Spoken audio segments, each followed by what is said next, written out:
Hello and welcome to this short video, hopefully it's fairly short, on the assessment activities for the unit BSBLED401A, which is called Develop Teams and Individuals. Hopefully you've attended the workshop, but if you haven't, all materials will be supplied to you either online through vCampus, which is the Moodle platform, or via email from files attached to that email that I've sent to you, or will send to you.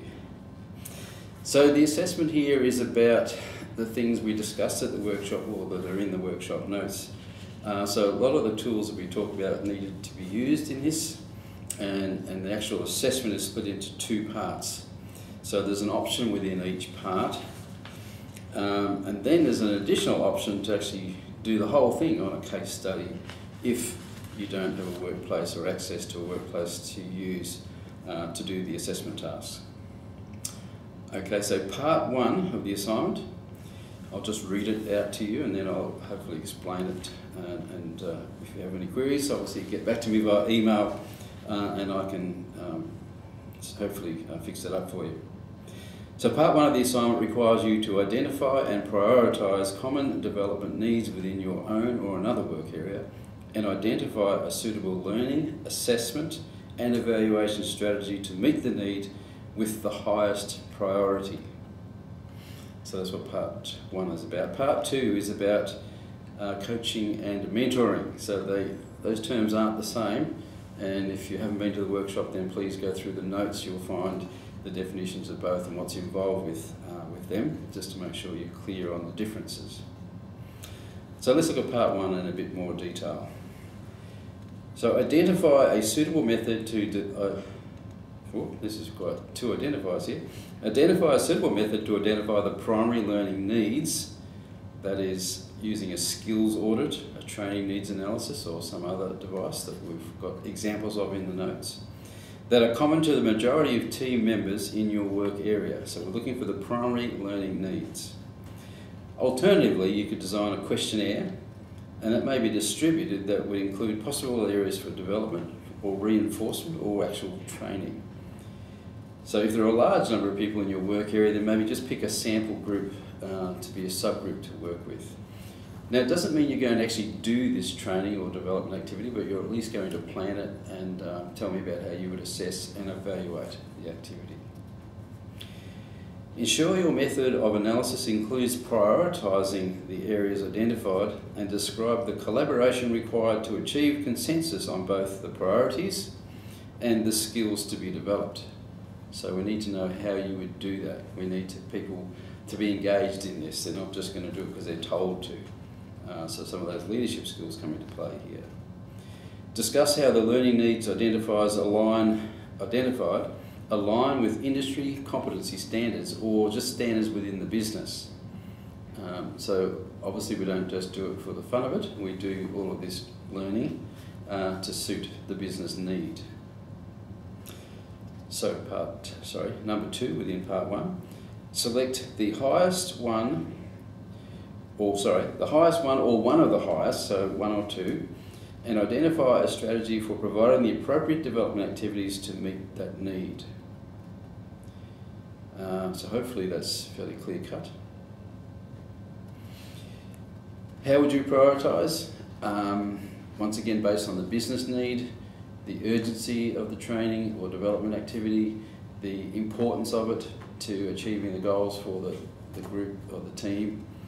Those sort of things need to come into it. And maybe cost might come into that as well.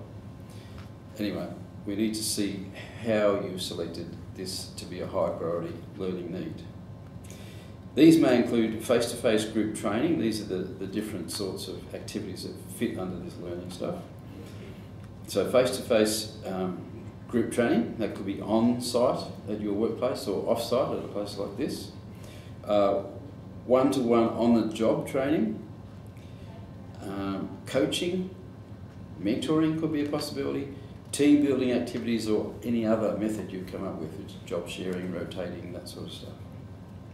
Explain why the strategy you selected is the most effective for the development need. So we want to make sure you pick the most appropriate one, the one that's going to give us the outcome needed for the people and for the team, and for the business. So just a bit of writing involved there. If you're going to put together a questionnaire, if you'd like to send that to me first before you actually send it out to your workmates or colleagues, I'm happy to give you a bit of feedback on that. Designing questionnaires isn't part of this assignment, but it is a pretty special skill. So there are some sort of good things to do within that. That's avoiding negatives in any questions, because people get confused then. And also just the clarity of the questions, I suppose. They might seem quite fair enough to us, but when other people read them, they don't always read them the same way we do. So if you want me to give a bit of feedback, I'm happy to do that. Draft a program for your selected development activity. Okay, so now we've got to come up with, we've prioritised the learning task, we've made sure it aligns with the business need, and now we're going to sort of work out, okay, what plan have I got to put this together? So if it's on-the-job training, we need to arrange a trainer, don't we? Whether we find that internally or externally. Need to arrange a venue, resources, all those sort of things for the training. If it's sending someone to TAFE, great idea, then that can be costed out as well in terms of the time it's going to take away from work, plus the time and the cost to be at TAFE. So you can see you can come up with a program here, and you can put in some time frames as well. So if your strategy is some coaching within the workplace, and you're going to select and appoint some coaches, they're going to be instructed on what they're going to be coaching in, that sort of stuff, then that all needs to be accounted for in your development plan. So I've made a note here that needs to include the structure, the content, so not the actual word content, but just the general parameters that are going to be in this training or learning development. The delivery strategies, the time frames, the resources, so that's the things and the people required, the venue, that sort of stuff. The cost, so that could be cost as far as payment up front for external training, or the cost in terms of time, people's labour to be involved, and the others that are involved in the assessing and all that as well. And also obviously the cost of the trainers. So if you get me, I'm fairly cheap, but you know, some people cost quite a fortune. You might pay quite a few $1,000s for someone to come and do a one-day workshop, depending on the skills that you're looking for. Number 4 within this part 1, identify appropriate assessment and evaluation strategies for both during and following the development activities. So it says assessment and evaluation. So in other words, how are we going to find out the people concerned, the participants, have learnt the things we have designed them to know? How are we going to do that? Are they going to answer a test? Are we going to observe them doing things and give them feedback? It's up to you to decide that. How are you going to assess how successful that training's been as far as them picking up a skill? And you might even want to go further down the track. Remember in the workshop and in the notes it talks about level 1, 2, 3, 4 in the Kirkpatrick model. So level 1 is reaction, 2 is learning, and so on. And there's even a 5th one, I think, return on investment. So if you can actually get down to say, okay, this has saved us this much time, and that will equate to this many dollars. That's a really great way to evaluate the training and also look at the assessment of the skills that have been developed. So on the evaluation side then, we can look at return on investment. We also want to look at evaluation as in how well did the people relate to the training or the learning program. So it's not just did they learn the skills, is it about did it have an appropriate mix of those 7 adult learning principles in it? And they're in the notes again. Does it look at all the different learning styles? Does it look at those sort of things? Does it go off the point some of the time? So how do you get that evaluation? So generally that's from feedback from the participants, but sometimes self-assessment, reflection, that sort of stuff can get in there too. And there might be some other things you can think of as far as evaluating the effectiveness of the actual training in the end. And lastly, in part 1, identify the process you would follow for reporting the outcomes of the activity. So in other words, if you're telling your boss now about, okay, this is what happened and these are the outcomes, in other words, the benefits that have accrued or not accrued as a result of this activity. So that's part 1, so that's actually putting in place some training. So part 2 then, this is all about coaching and or mentoring. It says and or, so you can choose to do both, or you can choose to do one or the other, but thoroughly. Identify situations or opportunities where coaching and or mentoring may be used effectively within your work area. Include considerations of, so there's a few dot points here to consider. Encouraging self-assessment or reflection as it relates to the learning cycle. Remember, in the learning cycle, on the first page of the notes, that cycle is there. How we do things and reflect on them and change our behaviours and try out those new behaviours. That's the learning cycle, and it needs you to relate to that. The other thing we looked at during the workshop, and is also in the notes, I think, is the coaching cycle. So the idea of what's the effective way to coach people. You can incorporate some of that into there if you want to as well. So the second point within this list, what are the positions that may be involved? So not the actual individuals who could be involved in the coaching, but what are the positions? So if you're in an administrative area, it might be a great place to coach customer service skills if people knew that it was going to take place and they're happy to give feedback and maybe do some role plays and things.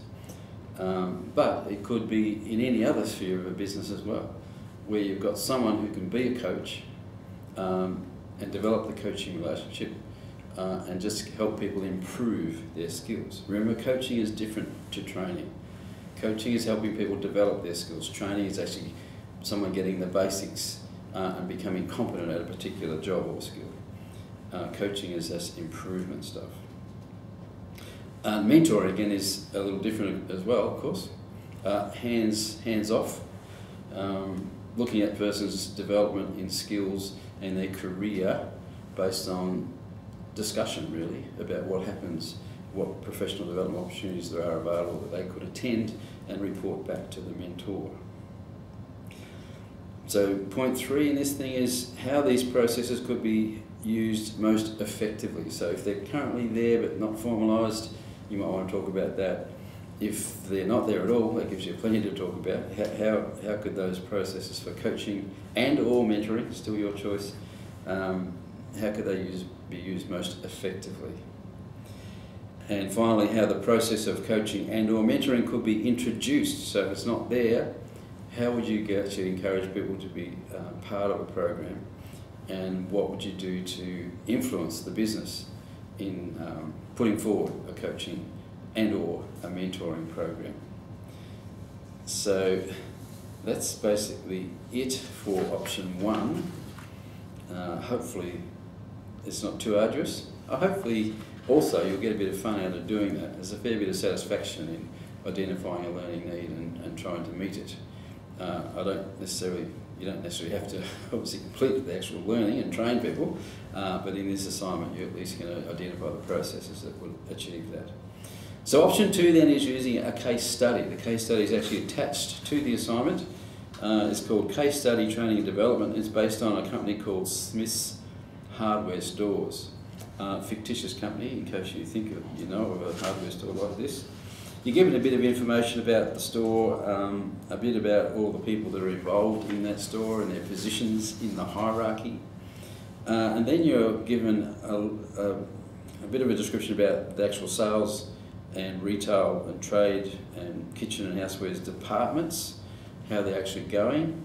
And then even a little bit more about each person, each significant person anyway, about their foibles, their skills and stuff like that. Hopefully enough for you to do the tasks that are asked of you. And there's even, on the last part of the case study, there's a bit about the strategic direction for Smith. So in other words, where this store's heading. And you'll notice a few things in there that they're planning to employ some extra staff, install computerised dock control and accounting system, installing computerised cash registers, opening for extended training hours, increasing profits in the kitchen and housewares area by 30% within 3 years. So all of these things will affect what sort of training you think these people might need. And there's even a bit in here about preparing a marketing plan and implementing an information system for human resource management. But they're all just in the background. the main things I'd like you to do is here on page 7. It's page 7 in my version anyway, I hope it's somewhere near there in yours. Pretty much the same tasks that were in the one I just described, but completely focusing on Smith's hardwares. And a training needs analysis is going to be the vehicle we're going to use here. Obviously you can't send them a questionnaire, so we're going to have to do some skills audits and training needs analysis. And then answer the same questions as in part 1 and 2 of the assignment I just described for when you do it in your own workplace. Just some slight differences in the wording of some of those questions, but very much the same as I've already outlined. So that's it. A bit of work, and please remember, if you're not sure of some of the concepts and the ideas within this unit, please go back to the learning materials. There'll be a PowerPoint summary there from the textbook, a pretty good chapter that's in the textbook for this one, and also the training notes and any other things you can get a hold of that expand on the concepts and ideas for the unit. Go through those. If you're not sure of some of the learning, please let me know. And certainly don't start the assignment until you're confident you know these sort of things. Anyway, if you need to contact me, please do. Thanks a lot. Bye.